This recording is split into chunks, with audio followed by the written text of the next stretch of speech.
Se você chegou até esse vídeo é porque quer saber mais sobre o Hair Sleep. Então, eu tenho um alerta extremamente importante para te fazer, que muitas pessoas estão caindo em golpe e perdendo aí o seu dinheiro com o Hair Sleep.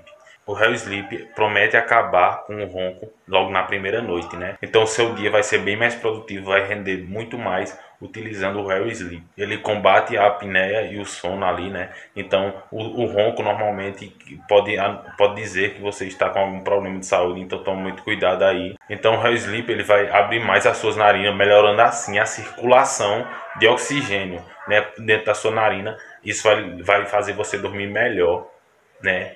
Deixando de incomodar a sua esposa, deixando de incomodar o seu esposo, vai ser bem melhor para a sua saúde.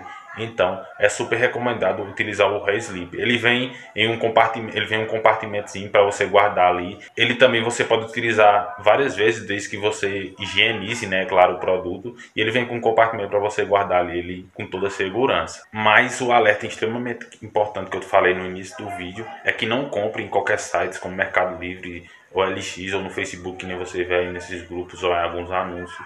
Compre apenas no site oficial, né? Para você não estar correndo o risco de prejudicar a sua saúde. Então eu vou deixar o site oficial na descrição e também meu WhatsApp para que você tenha mais informações caso queira saber, né? Então o alerta é esse: não compre em qualquer site, porque você pode estar comprando um produto que é falsificado, né? Ali só que não vai funcionar corretamente, ou então até não está recebendo o produto. Então toma muito cuidado, né, na hora de comprar, né? Compra somente no site oficial. Então esse foi o alerta que eu trouxe para você. Compartilha aí para ajudar mais pessoas a não estar caindo em golpe, né? E deixa o like e comenta abaixo também o que achou. E também tem meu WhatsApp, caso tenha alguma dúvida, tá certo?